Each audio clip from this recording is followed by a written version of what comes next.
really matters? That might be the most important question you can ask. So let's talk about it. Welcome to What Really Matters podcast, Everyday Spirituality with Karen Wyatt. Hey, thanks for being here again with me today, whoever is out there listening. I have a new and interesting topic to discuss with you. It is a new view of anxiety, and this is something I've been reading about lately, and I'm excited to share and talk about this because I'm just so thrilled to see that this is happening. And so this information came from Tracy Dennis-Tiwary, and you'll have to look at the show notes to see how to spell her last name, Dennis-Tiwary. She is a psychologist and an anxiety researcher at Hunter College. She's written a book called Future Tense: Why Anxiety is Good for You Even Though It Feels Bad. So this is a really novel way of thinking about anxiety, at least in my experience, and seeing anxiety as something that could be good or positive, because in the past, psychology has been all about really vilifying and pathologizing anxiety, that it's bad to feel anxiety. And as a medical doctor, I was taught that as well. And part of it comes from the positive psychology movement, which really has told us in the past that any negative emotion is bad, that we need to focus on the positive. And when anxiety is pathologized in this way, then it pushes us toward treating it with medication, toward a medical model for dealing with anxiety. And the problem that Dr. Dennis-Tiwary points out is that we confuse feelings of anxiety with anxiety disorder. They all end up being lumped into one category. People end up on medication who have a lot of feelings of anxiety but don't necessarily have a mental health disorder, a mental health anxiety disorder. And so she differentiates between the two by saying when you have an actual psychiatric diagnosis of anxiety disorder, it is crippling. It interferes with your day-to-day life. You're not able to go to work. You're not able to leave the house. You're not able to function and be around other people. That is a mental health diagnosis that requires medical treatment, and the medical model is appropriate in those cases. But for most of us, we have anxiety feelings that come and go. Some of us may experience it more often and more frequently, but we still function. We're still going to work. We're still interacting with other people and still going throughout our day. Yet we've received this message that it's bad to have anxiety. And therefore we judge ourselves, and we get into this vicious cycle where we actually develop anxiety about our anxiety. I saw that all the time as a practicing physician, that a person who had experienced one panic attack would then develop anxiety about having panic attacks, and they would precipitate more panic attacks out of their fear that they might have another panic attack. It was a terrible, vicious cycle to be caught in. And so in this case, what she's saying is that we need a new view of anxiety, because otherwise we just keep piling on more anxiety. We make ourselves more and more anxious when we see anxiety as something that's all negative. And we either medicate it or we repress it. We try to avoid it, and we're in denial about this very human emotion of anxiety. And so she points out that trying to turn off any emotion only intensifies it. And I think we're seeing this perspective finally in psychology in grief treatment as well. People recognizing that grief, like anxiety, has been pathologized in the past, and people have been medicated for experiencing grief for a longer time than psychologists thought was healthy. And we've now come to see that there's such a thing as post-traumatic growth, and that people can experience a great deal of positive out of this passage of grief that they go through. And so I think anxiety feelings alike, we're now recognizing that there is something potentially positive about having anxiety. And so I love the way she talks about it. Again, she says that pathologizing the emotion of anxiety is not helpful, but if there is a serious anxiety disorder present, where day-to-day functioning is interfered with, that person needs referral for mental health treatment. The rest of us, probably not. So she's saying anxiety projects us into the future, which I'm totally aware of that. It's always a projection into the future out of the present moment. So we're never at ease if we're outside the present moment. And it happens because there's something uncertain about the future. Now, realistically, the future is always uncertain. We have no idea what's going to happen, but anxiety usually comes if there is some sort of an event coming up. Maybe you're waiting for the results of a test that you had done and don't know how that will turn out. Maybe you have a big event coming up and there's a lot of pressure on you to perform or to be at your best for this event. And that's an uncertainty because you don't know how you'll be feeling at the time of the event. And so anxiety is about the future. And we feel it in the present moment, however, when we can't actually do anything about the future. We can't actually see what will happen or know the outcome. But she says we should look at it as if anxiety is like a smoke detector. And the smoke detector goes off to alert us that there's a possibility that something is wrong somewhere. Not a certainty that it is, it's just possible. The smoke detector goes off because somehow it was triggered by smoke somewhere, but it may not mean that there's a fire and that you have to panic and run out of the house, but you need to investigate it and find out. It might be that there's a little grease on the stove and it produced some smoke and that triggered the smoke detector and it's nothing to worry about. So likewise, anxiety is our smoke detector going off saying, oh, I'm alerting you something is coming up in the future that you need to pay attention to. And I like that. It's not necessarily something negative or something that's an emergency. It's just an opportunity to look ahead and perhaps to be proactive in some way for whatever it is that is coming in the future.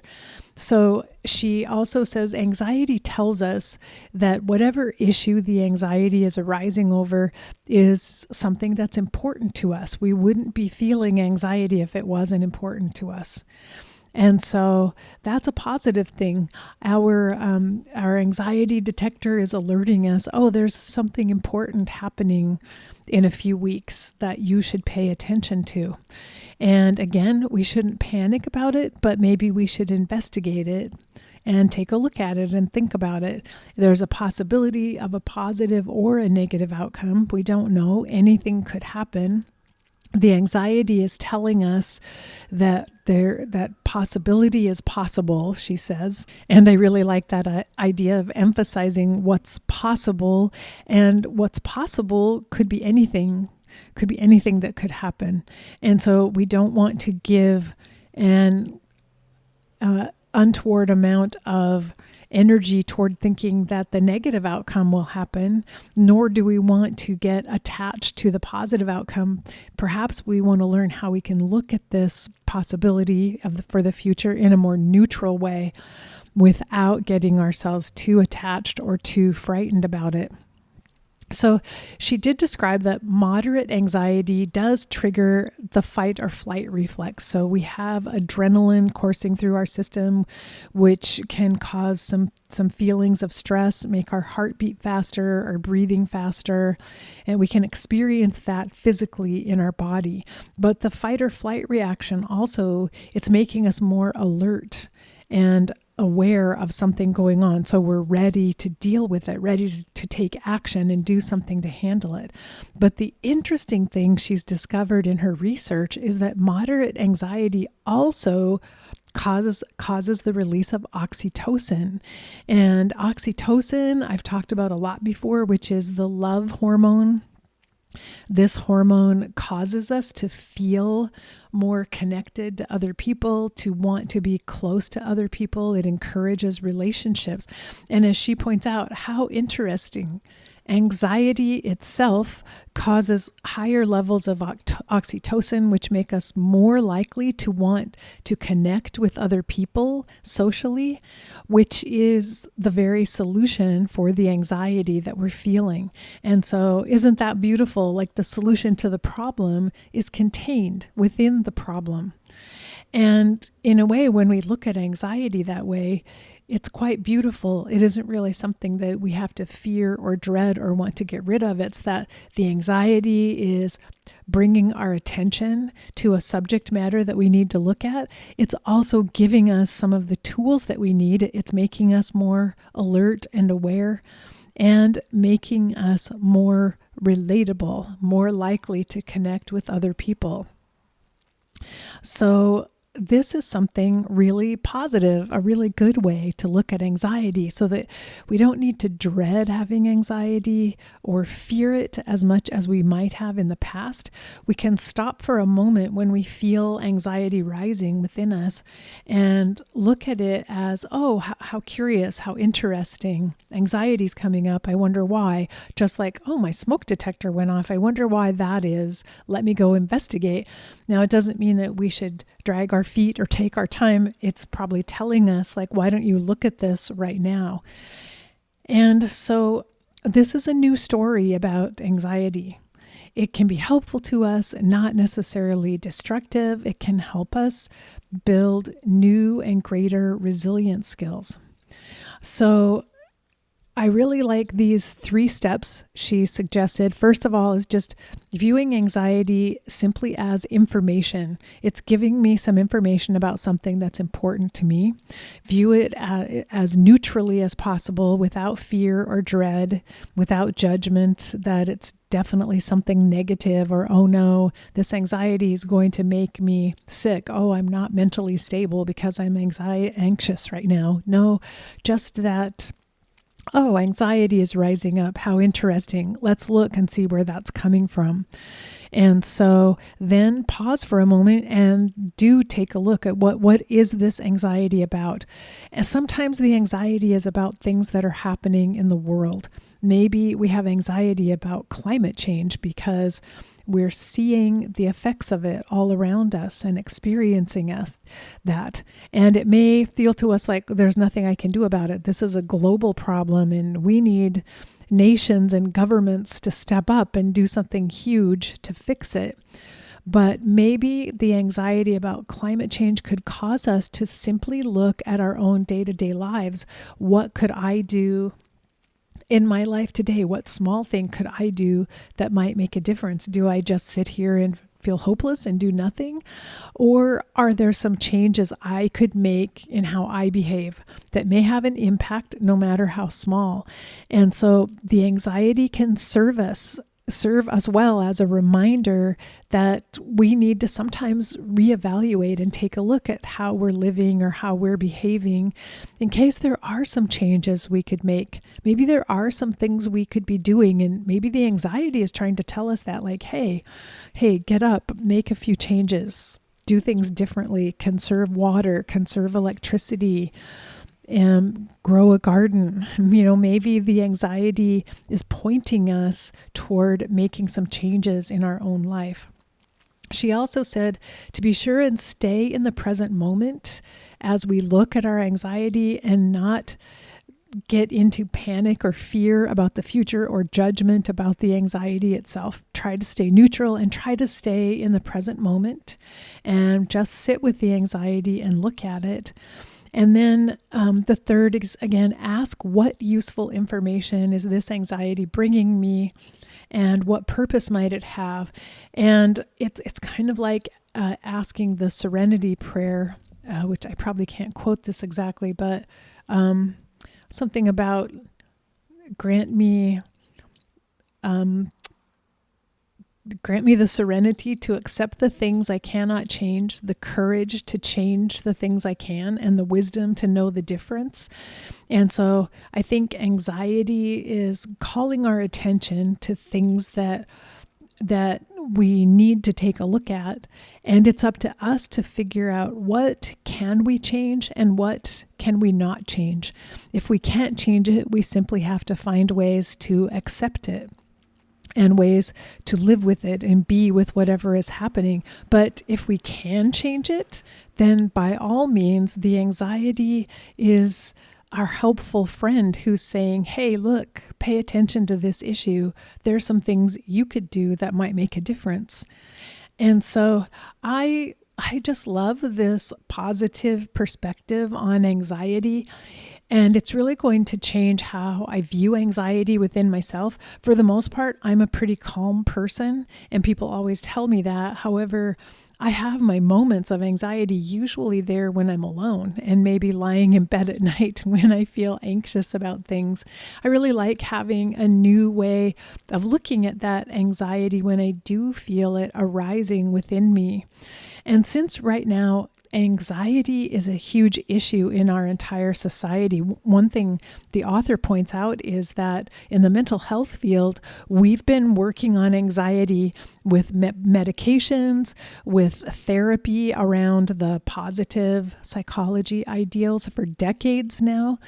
And anxiety has not improved one bit. In fact, it's gotten worse and worse. And granted, there are more and more reasons to be anxious in our world right now, which are probably contributing to that. But still, we haven't made any headway. None of the things we've tried in the past have worked or made a difference with anxiety. So I just love this. Let's just put some of that aside. Let's take on this new way of viewing anxiety as our ally, as our friend, as something that can help us move forward and learn some new things, learn some skills, make some changes that we need to make, and stop judging ourselves and feeling bad because we have some feelings of anxiety, and stop judging other people. And certainly be careful about who we end up referring for medical treatment for anxiety. Let's make sure we understand the difference between a diagnosable mental issue with anxiety disorder that is severe and interfering with day-to-day functioning versus a person who is just like us, feeling some everyday anxiety about life. So, as I mentioned, I'm really happy and pleased as well that this more positive view has also come around as far as grief and how we look at grief. And so this bodes for me kind of a new era coming in terms of psychology, not positive psychology, emphasizing we should always have positive emotions, but realistic psychology that says, hey, emotions happen. We don't necessarily need to label them as bad or good. Some emotions are a little darker and some are a little lighter, but in fact, we need all of them. In order to be whole people with the whole spectrum of possibility available to us, we need to be able to have a variety of emotions. And there's nothing wrong or bad with the darker emotions versus the light emotions. And I wanted to share just a little story about that with you that came from one of my trips to Italy, this was quite a long time ago now, but it happened to be a trip where unexpectedly on this trip, I was dealing with grief over a death that happened just as we were leaving for Italy. It was the death of a patient of mine. I'm going to tell this more. I'm writing a book about this, in fact. But I ended up struggling through grief during my trip to Italy. And we were on a tour through the Vatican Museum. And our tour guide showed us a painting by Caravaggio, the artist Caravaggio, of the Deposition of Christ. And he told us about a painting technique called, this is in Italian, chiar oscuro, which means something like light, darkness, light and dark. And he said the painting technique is to use a very dark background and to paint most things with very dark colors in the painting, and then have one central focus that is painted with white and light colors. And he said the purpose of it is to highlight what is in the light colors, and because it stands out so much more against the dark background.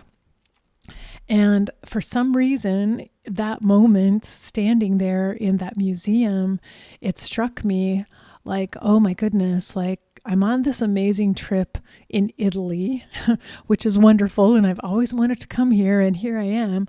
And I'm carrying around this darkness, this grief, this pain and sadness inside of me. And isn't it terrible? It's ruining our trip. But then I realized, no, it's like the painting.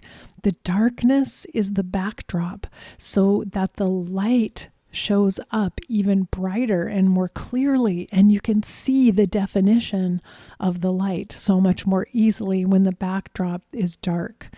And so it completely changed my trip through Italy, because suddenly I had this mindset that it's okay that I'm carrying this background of grief with me, and I can use it to help me see how amazing the light is, to help me see how amazing the joy and the food and the special moments that I'm having here, how incredible that is, because the pain of the grief that I'm also carrying is offsetting it. It's highlighting it. It's helping me see it and experience it even more deeply.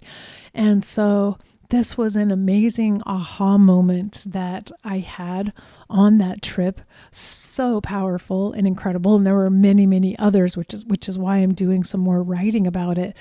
But I wanted to tell you about that moment when it became clear to me that we need the darkness so that we can recognize the light when it's present, and also so that we don't take the light for granted. Because if it were light always, if it was always just light, everything would begin to run together and fade together, and we wouldn't notice the contrasts. We wouldn't see all the textures, all the outlines, all the definitions of things with the clarity that we can see them when there's darkness and light in the same frame of reference. Within our emotions, in the same moment, there's darkness and there's light, and it's okay to have all of it. So that is the message that I'm coming away with after learning about this new research on anxiety and this book that's been written about a more positive approach to anxiety as our ally, and to not see it as something bad or negative that we should never have, but to view it as our ally that has something to share with us. And I think that's amazing. So I hope this is helpful to you too. And I'm always putting out there whatever is coming up for me in the moment, not knowing who else is going through anything similar. But if you are, I hope my musings here make a difference to you. And I'll see you again next week. And until then, as I always say, remember that we're here for love. So love is the thing to always return to and focus on, no matter what else is happening. That's the place to center ourselves and face up to all the fear that and anxiety that we carry within us. No, it's not all a bad thing. Be ready for whatever uncertainty life brings our way, and love each and every moment of this precious and fleeting life. Bye-bye.